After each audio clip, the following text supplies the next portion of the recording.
अस्सलाम वालेकुम dear student. मेरा नाम है तारिकुल्लाह साहब। ऑनलाइन एजुकेशन एकेडमी की जानिब से एक नई वीडियो के साथ आप लोगों के सामने मुखातिब हूँ। आज का हमारा जो टॉपिक है वो है बलूचिस्तान बोर्ड की 9th क्लास केमिस्ट्री की ब्रांचेस ऑफ केमिस्ट्री के बारे में है। और इससे पहले अगर आप हमारे चैनल पर नए हैं तो हमारे चैनल को लाइक और सब्सक्राइब करें ताकि हमारी हर नई आने वाली वीडियो सबसे पहले और सबसे तेज आप तक पहुंच सके। तो चलो चलते हैं आप लोगों की टॉपिक की तरफ। टॉपिक में जो है ना, सबसे पहले हम स्टडी करेंगे biochemistry, branches of biology. Biology की अलग ब्रांचेस होती है, अलग फील्ड होती है जिसके अंदर हम मखसूस चीजों को स्टडी करते हैं। तो जो पहला ब्रांच है वो है बायोकेमिस्ट्री। आप लोगों ने लिविंग और बायो का, तो आप यहाँ पर सोचोगे what is bio. Bio means living.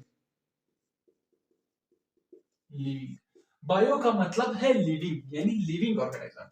The branch of chemistry, chemistry की वो branch in which we study the compounds present in living organism. Biochemistry दरअसल में केमिस्ट्री की वो ब्रांच है जिसमें हम स्टडी करते हैं वो उन कंपाउंड के बारे में जो एक लिविंग ऑर्गेनिज्म के अंदर मौजूद होते हैं।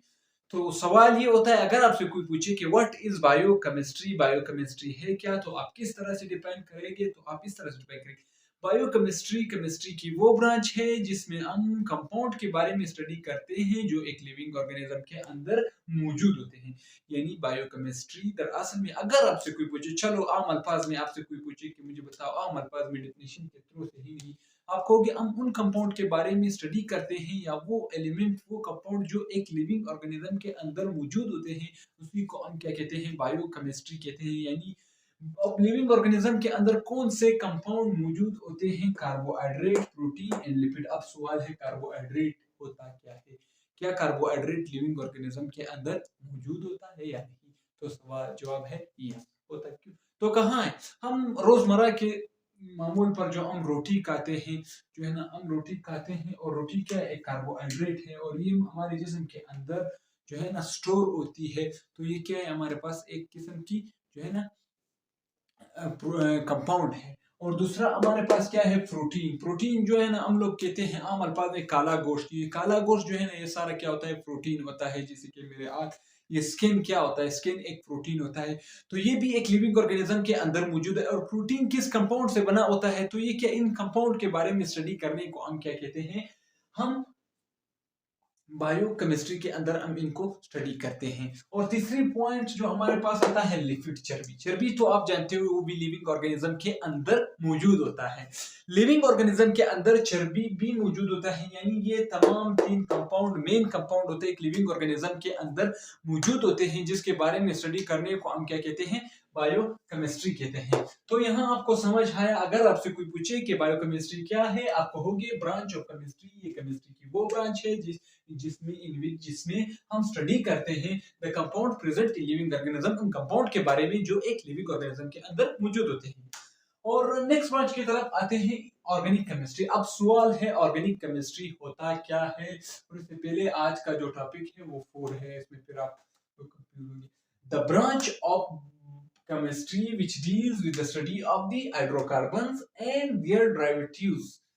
ये ऑर्गेनिक केमिस्ट्री वो ब्रांच है जिसमें हम हाइड्रोकार्बन्स के बारे में स्टडी करते हैं और उनके डेरिवेटिव्स के। अगर आपसे कोई पूछे कि what is organic chemistry, organic chemistry है क्या, तो आप कहो कि सिंपली ऑर्गेनिक केमिस्ट्री केमिस्ट्री की वो ब्रांच है जिसमें हम हाइड्रोकार्बन और उनके डेरिवेटिव्स को स्टडी करते हैं। अब सवाल आपके ज़हन में आ रहा होगा कि व्हाट इज हाइड्रोकार्बन, हाइड्रोकार्बन होते क्या है?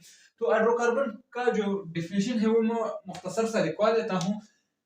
कंपाउंड जो कार्बन और हाइड्रोजन से बने होते हैं उसको हम क्या कहते हैं? हाइड्रोकार्बन। यानी the compound which is made of the carbon and hydrogen is called hydrocarbons. Last में मैं इसका डेफिनेशन लिखवा दूंगा। खैर फिलहाल आप इतना समझे कि अगर आपसे कोई पूछे कि हाइड्रोकार्बन होते क्या है, आप कहोगे hydro means hydrogen, carbon carbon means carbon. वो कंपाउंड जो कार्बन और हाइड्रोजन से बने होते हैं उनको हम क्या कहते हैं? हाइड्रोकार्बन बोलते हैं। चलो नेक्स्ट जाते हैं। अब सवाल ये होता है डेरिवेटिव्स क्या होते हैं? डेरिवेटिव्स जो होते हैं ना, फर्ज करो ये हमारे पास एक मीथाइल है, ये कार्बन और हाइड्रोजन। मीथेन गैस क्या होता है? कार्बन और हाइड्रोजन से बना होता है।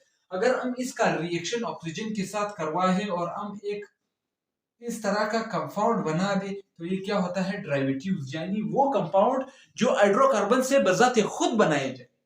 अगर आपसे कोई पूछे कि डेरिवेटिव्स होते क्या है, तो आप सिंपली आसान तरीके से बता दीजिए कि हाइड्रोकार्बन के जो डेरिवेटिव्स होते हैं वो क्या होते हैं। आप कहोगे वो कंपाउंड जो बजाते खुद हाइड्रोकार्बन से बनाए जाए उसे हम क्या कहते हैं, डेरिवेटिव्स। फर्ज करो अब यहाँ जो क्या होता है, ये ऑक्सीजन जो आया, ये क्या होता है, ये तो एक अलग कंपाउंड आया, लेकिन मीथेन क्या था, एक हाइड्रोकार्बन था, उसी से हमने इस ऑक्सीजन इसके अंदर ऐड किया और इसे बना दिया।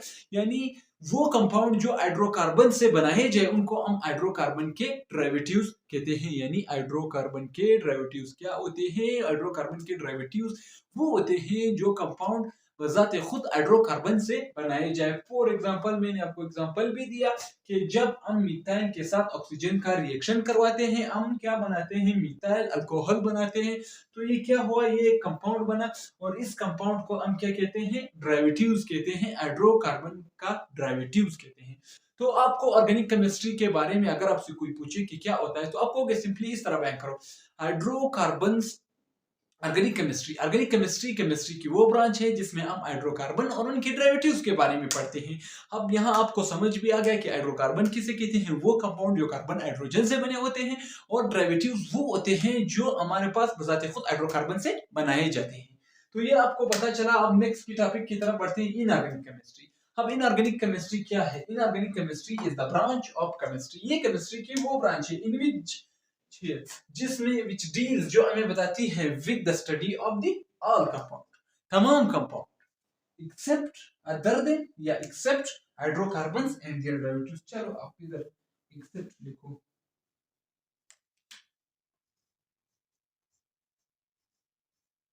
Accept hydrocarbons and their derivatives. सवाल क्लियर होना चाहिए।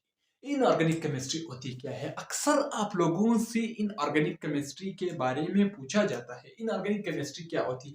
इनऑर्गेनिक केमिस्ट्री के अंदर हम तमाम कंपाउंड एक्सेप्ट हाइड्रोकार्बन और उनके डेरिवेटिव्स के बारे में नहीं पढ़ते। अगर आपसे कोई पूछे इनऑर्गेनिक कंपाउंड, इनऑर्गेनिक केमिस्ट्री होती क्या है, केमिस्ट्री की वो ब्रांच है जिसमें हम तमाम कंपाउंड को पढ़ते हैं एक्सेप्ट, इसके अलावा, के बगैर, के बगैर। कौन से कंपाउंड, हाइड्रोकार्बन और उनके डेरिवेटिव्स। हाइड्रोकार्बन और उनके डेरिवेटिव्स नहीं पढ़ते, बाकी सब कुछ पढ़ते हैं। यानी हाइड्रोकार्बन और उनके डेरिवेटिव्स क्या होते हैं, वो कंपाउंड जो कार्बन हाइड्रोजन से बने होते हैं या उनके डेरिवेटिव से बने होते हैं, यानी कार्बन हाइड्रोजन से आपने बनाए हो, तो उन कंपाउंड के बारे में स्टडी नहीं करते। अब इनऑर्गेनिक कंपाउंड का जो एग्जाम्पल है वो क्या होता है, मेन जो हमारे पास होता है CO। अब यहाँ पर हाइड्रोजन तो नहीं है, इसीलिए हम इसको इनऑर्गेनिक कहते हैं। अगर यहाँ पर हाइड्रोजन भी था तब हम इसको क्या कह सकते थे, तब हम इसको ऑर्गेनिक कह सकते थे कि शायद उसका डेरिवेटिव हो सकता था, क्योंकि कार्बन हाइड्रोजन तो क्या है, एक साथ मौजूद है, हाइड्रोकार्बन है और ऑक्सीजन क्या है, इनका डेरिवेटिव बन सकता था। लेकिन यहाँ CO2 कार्बन डाइऑक्साइड, ये क्या होता है, एक कार्बन है, हाइड्रोजन नहीं है, तो ये बजाते खुद हाइड्रोकार्बन तो है ही नहीं, तो इसका डेरिवेटिव भी नहीं हो सकता। इसलिए हम कहते हैं कि कार्बन डाइऑक्साइड क्या है, हमारे पास एक इनऑर्गेनिक कंपाउंड है, SO4। अब SO4 क्या है, अब SO4 के बारे में आप लोग ये सोचते होंगे कि सवाल के SO4 कहां से, S ना कार्बन से बना होता है ना ऑक्सीजन, यहाँ पर हाइड्रोजन मौजूद है, तो ये क्या होता है, इनऑर्गेनिक कंपाउंड होता है। एक और लफ्ज में आपको H2SO4। चलो सल्फ्यूरिक एसिड का एग्जांपल हम देते हैं। अब सल्फ्यूरिक एसिड क्या है, सल्फ्यूरिक एसिड आप लोग तो जानते हो कि सल्फ्यूरिक एसिड के अंदर सिर्फ हाइड्रोजन मौजूद है, यानी कार्बन मौजूद नहीं है, यानी मैं इसको डेरिवेटिव्स भी नहीं कह सकता। अगर कार्बन हाइड्रोजन एक साथ मौजूद थे और उसके साथ एक दूसरा कंपाउंड था तो शायद मैं उसको डेरिवेटिव्स कह सकता, लेकिन यहाँ पर सिर्फ एक ही हाइड्रोजन मौजूद है, कार्बन नहीं है, इसीलिए हम सल्फ्यूरिक एसिड को इनऑर्गेनिक कंसिडर करते हैं। अब इनऑर्गेनिक केमिस्ट्री आपको समझ आ गई होगी कि अगर आपसे कोई पूछे कि व्हाट इज इनऑर्गेनिक केमिस्ट्री, तो आप कहोगे ये हमारे पास केमिस्ट्री की वो ब्रांच है जिसमें हम तमाम कंपाउंड को स्टडी करते हैं एक्सेप्ट हाइड्रोकार्बन और उनके डेरिवेटिव्स के अलावा बाकी तमाम कंपाउंड को हम इनऑर्गेनिक केमिस्ट्री के अंदर स्टडी करते हैं। अब आते हैं इंडस्ट्रियल केमिस्ट्री। इंडस्ट्रियल केमिस्ट्री तो नाम ही से जाहिर है इंडस्ट्रियल केमिस्ट्री क्या होती है। इंडस्ट्रियल केमिस्ट्री वो केमिस्ट्री है जिसमें हम जो कंपाउंड इंडस्ट्री के अंदर बनाते हैं उसको हम क्या कहते हैं, इंडस्ट्रियल केमिस्ट्री कहते हैं। इंडस्ट्रियल केमिस्ट्री के बारे में अगर आपसे कोई पूछे तो आप बता दीजिए द ब्रांच ऑफ केमिस्ट्री, ये केमिस्ट्री की वो ब्रांच है which deals with the study of the manufacturing of the compound in the industries. ये केमिस्ट्री की वो ब्रांच है जिसके अंदर हम स्टडी करते हैं जो कंपाउंड हम इंडस्ट्री के अंदर तैयार करते हैं। अगर आपसे कोई सिंपली पूछे कि मुझे बता दीजिए इंडस्ट्रियल केमिस्ट्री होती क्या है, तो आपको इंडस्ट्रियल केमिस्ट्री केमिस्ट्री की वो ब्रांच है जिसमें हम उन कंपाउंड के बारे में स्टडी करते हैं जो हम इंडस्ट्री के अंदर तैयार करते हैं। तो यहाँ से आपका जो है ना टॉपिक आज का खत्म हुआ। उम्मीद है नई वीडियो के साथ इंशाल्लाह इनके बाकी ब्रांचेस की तरफ भी आऊंगा। हाँ, इससे पहले जो है ना अगर आप हमारे चैनल पर नए तो प्लीज हमारे चैनल को लाइक और सब्सक्राइब करें ताकि हमारी आने वाले वीडियो सबसे पहले और सबसे तेज आप तक पहुंच सके। शुक्रिया। इसके अलावा अगर आपको कोई मसला हो इस टॉपिक में तो आप कमेंट के जरिए मुझसे पूछ सकते हैं। मैं इंशाल्लाह कोशिश करूंगा नई वीडियो के अंदर आपको बहुत ही अच्छी तरीके से समझा सकूं। शुक्रिया।